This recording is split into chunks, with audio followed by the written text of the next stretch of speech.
test is in 4 parts: Part 1, Part 2, Part 3, and Part 4. Now look at Part 1. Part 1. You'll hear a student asking for advice on her accommodation. First, you have some time to look at questions 1 to 6.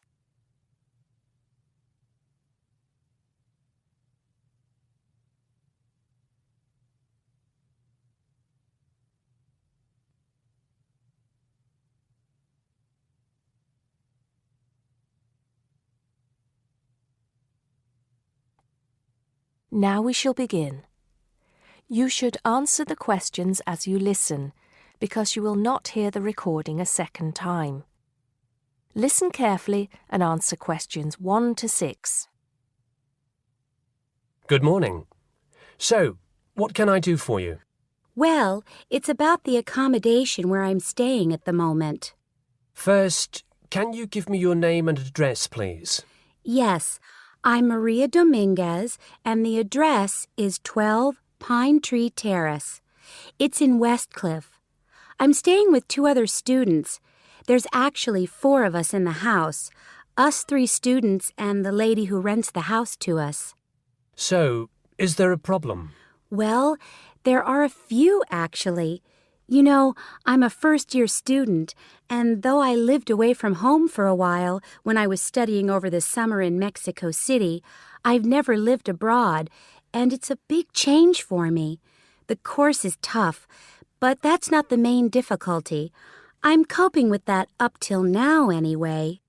The accommodation was arranged for you by our office, wasn't it? It's a nice place by the sea. Okay, but it's difficult.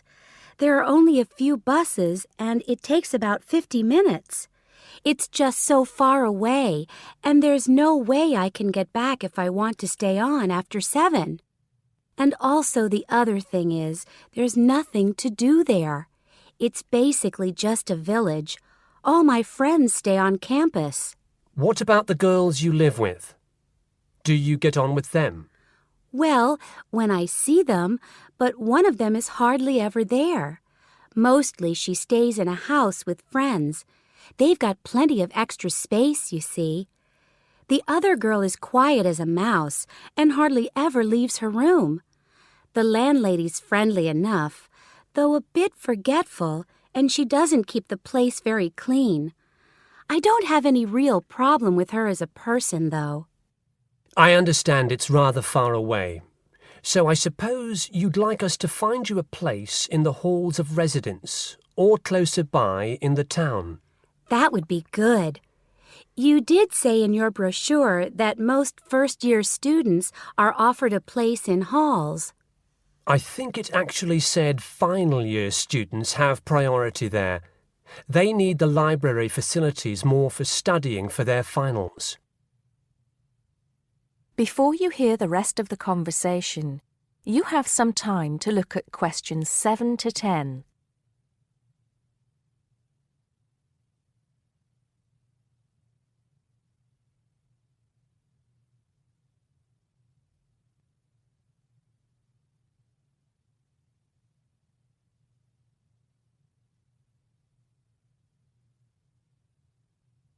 Now listen and answer questions 7 to 10.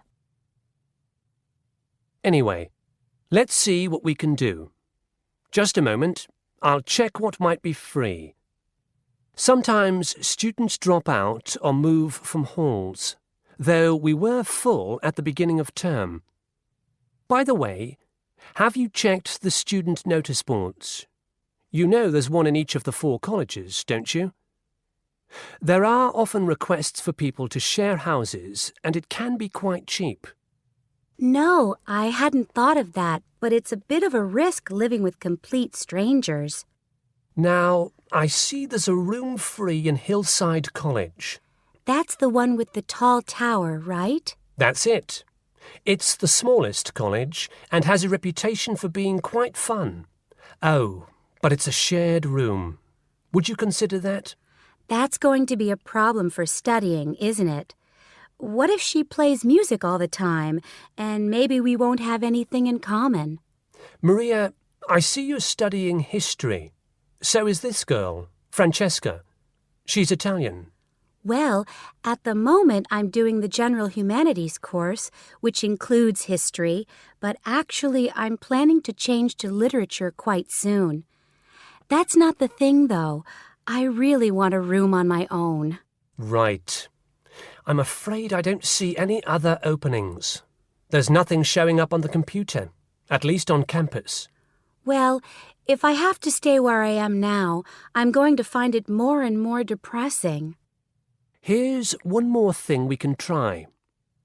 The university owns several places on the Thanet Road and also by the West train station. Both of these are about a 20-minute walk down the hill. They're not the newest of buildings, but I could check for you. Can you come back tomorrow? Oh, no, that's Saturday. What about Monday? Yes, sure. I'd really appreciate it if you could do something for me. Let's hope so. That is the end of part 1. You now have half a minute to check your answers.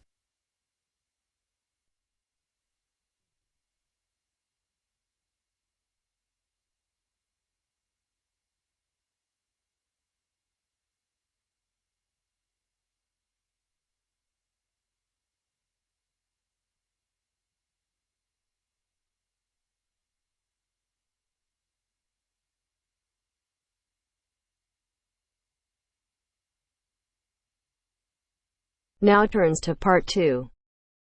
Part 2. You will hear a lecturer discussing the possibility of creating nuclear fusion. First, you have some time to look at questions 11 to 15.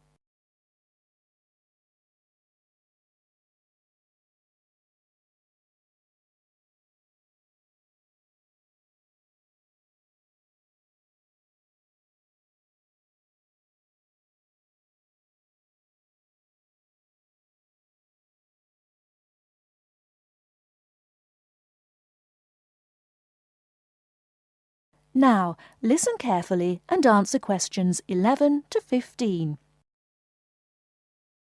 We look at the sun, a huge ball streaming out essentially limitless energy into space, and we think about how we need that energy here on Earth. Our oil reserves are running out, coal burning causes much pollution, and nuclear energy has many dangers. But where does the sun itself get its energy? The answer is that the sun makes it using fusion, or, more specifically, in a hydrogen fusion process. There is no pollution, no radioactivity, no waste products, and we have plenty of hydrogen. So, hydrogen fusion seems the perfect answer to our energy needs, and scientists have long attempted to achieve it here on Earth.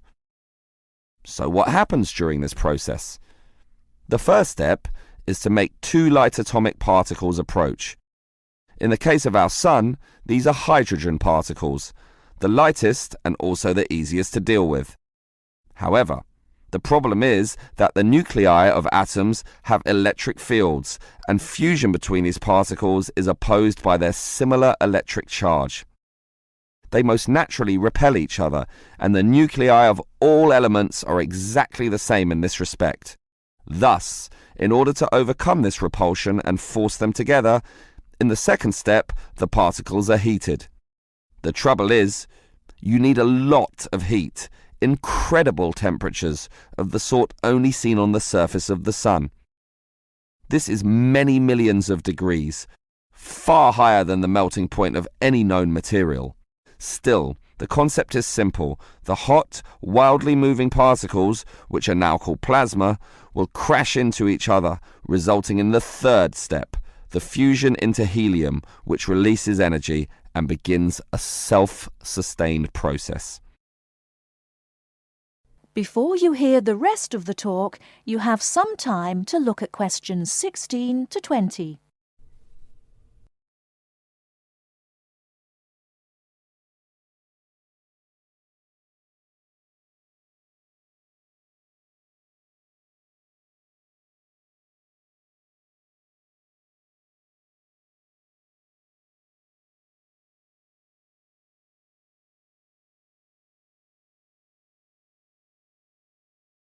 Now listen and answer questions 16 to 20.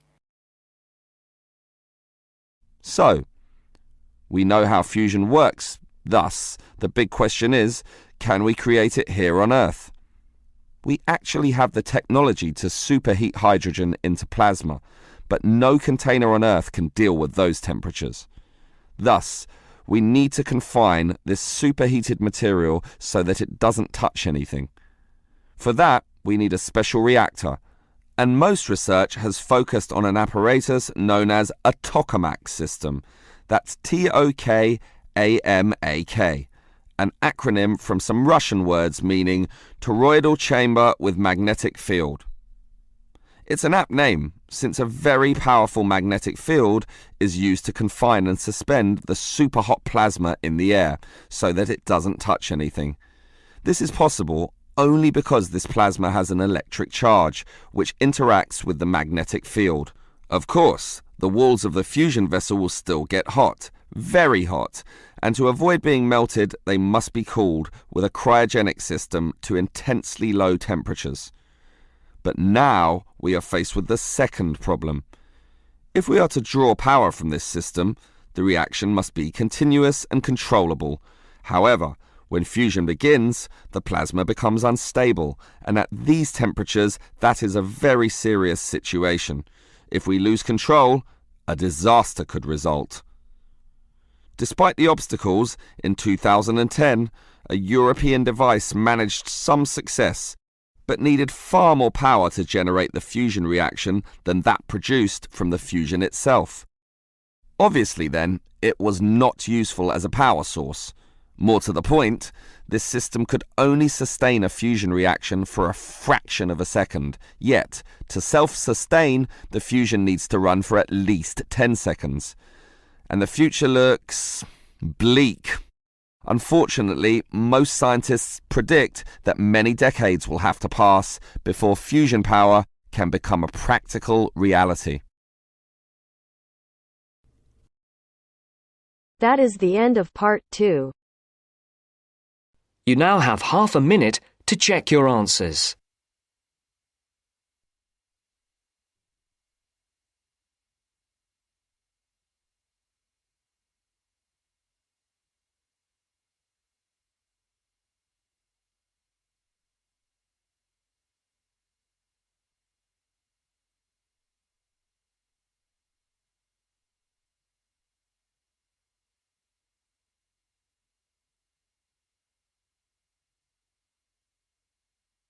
Now turns to part 3. Part 3. You will hear a student, Penny, talking to two friends, Ray and Louise, about a television competition Ray has entered called Travel Documentary. Before you hear the conversation, you have some time to look at questions 21 to 26.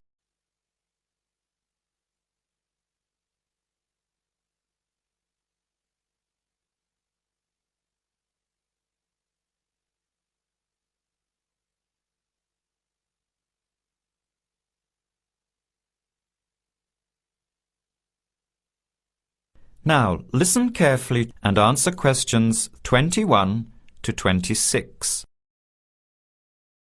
Hi, haven't seen you two in ages. What have you been up to? Hi, Penny.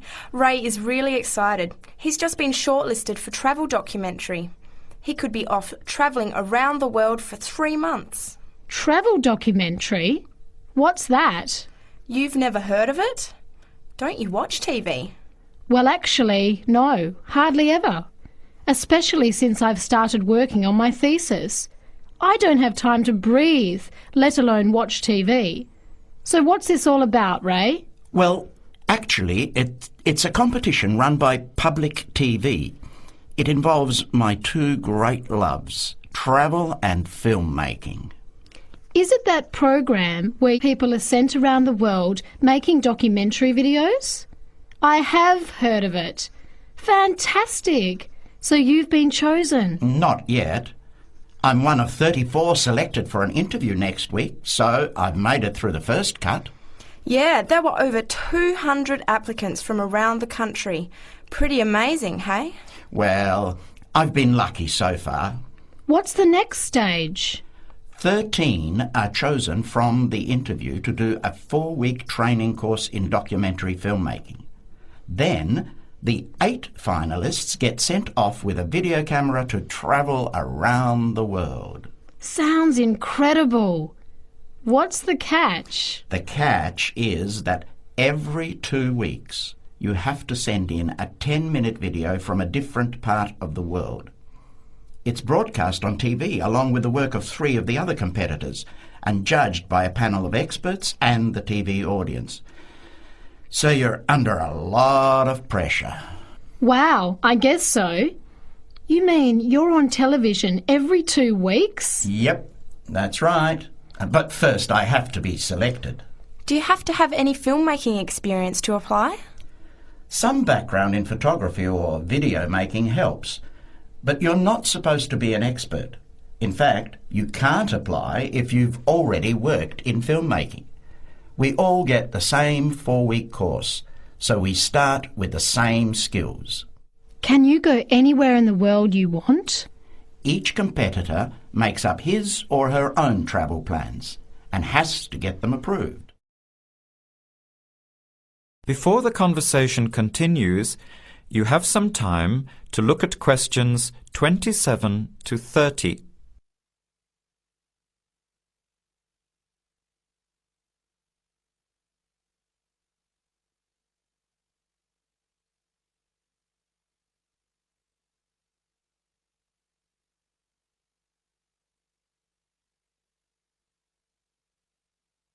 Now, as the conversation continues, answer questions 27 to 30. Have you talked with anyone else who has done it? As a matter of fact, just last week I met Sarah Price, a girl from here who did it last year. What did she have to say about it?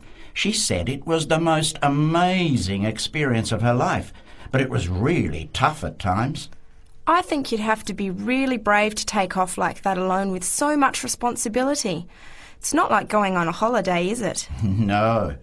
2 weeks in a country, often where you can't speak the language, to find a story, film it, organise all the editing. Then you're off to a completely different part of the world to start all over again. Pretty exhausting, but exciting too. What a way to see the world.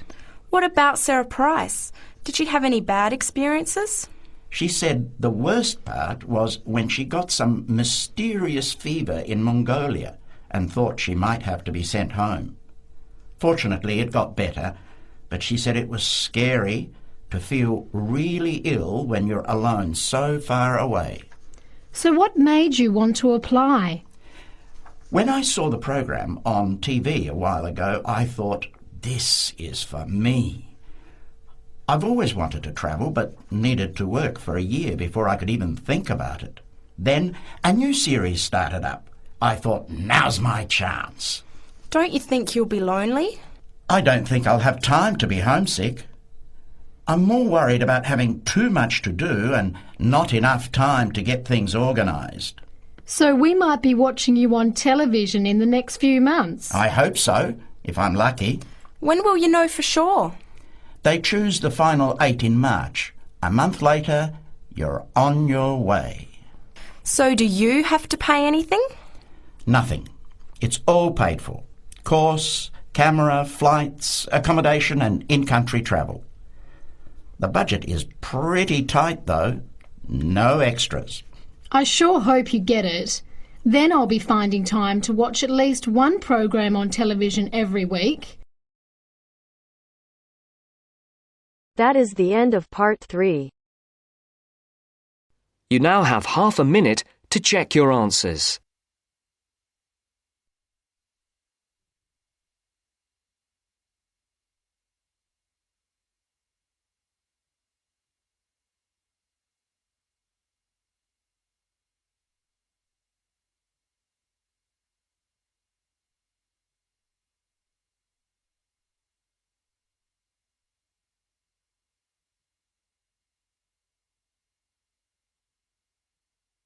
Now turns to Part 4. Part 4. You will hear part of a lecture on cities of the future. You now have 30 seconds to read questions 31 to 37.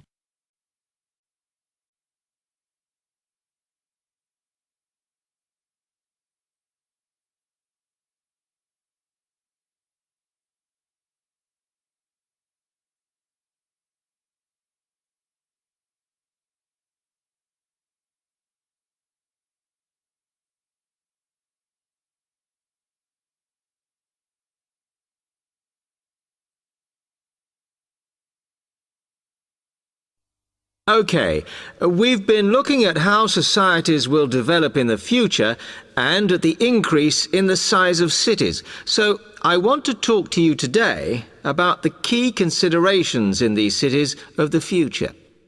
There are 3 key elements I want to look at, and these are the new features they will have, issues of size, and the main problems to be considered. First of all, individual transportation will be a big factor in these new megacities as public transport becomes unmanageable. There'll be a huge rise in the use of segways, which are personal transporters like motorized scooters. As a result, and partly also to reduce pollution, roads will be altered so that they are narrower and will take up less of a city's space than they do currently. Naturally, this is a major change to the infrastructure, and something that may hinder it is the huge amount of investment it will require. The next thing is, what is going to happen to the commercial areas? We do not want these to become even larger concrete jungles than they are at present, so we have to look at design. And current designs for city development include building gardens on the roofs of these buildings to make a more pleasant environment for workers. And you may think that these areas will expand to cope with increased commercial activity. In fact, the prediction is that they will cover 1/5 of the area that they do at present as we build upwards. The exception to this is shopping centres, which we predict will expand with more and more temperature-controlled malls. What may cause difficulties is that the superstores will be confined to the outer edges of the city, as they will be too big to fit into the new malls. Then, of course, there are the residential areas, and these will undergo their own changes. One particular development will be houses which are built from glass, as innovations in this material allow it to provide light without causing problems with temperature inside a building.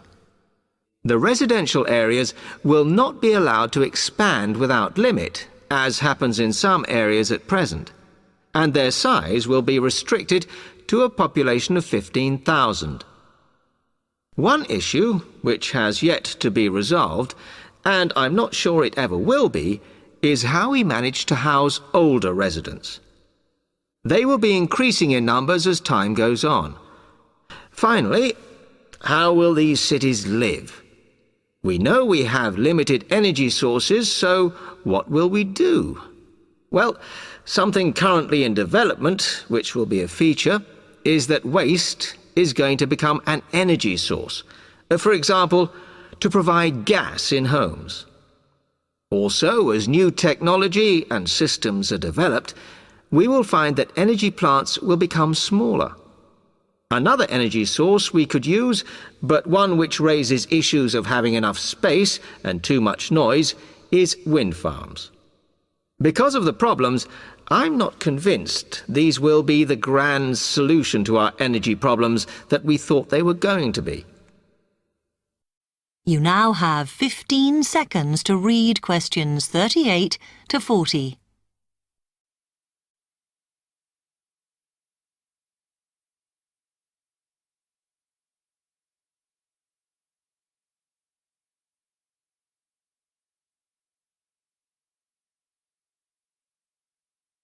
Now, moving on to looking at the social aspect of cities, we need to look at housing and how people will live.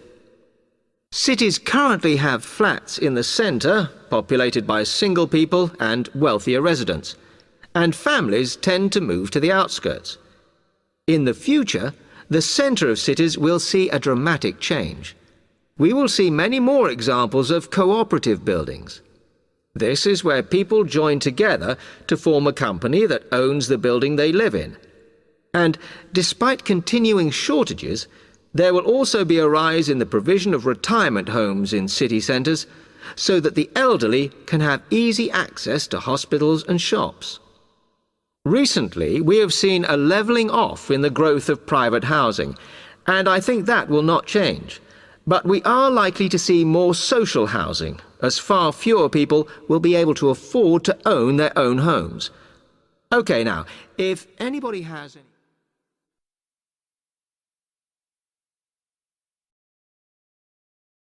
That is the end of part 4. To check your answers,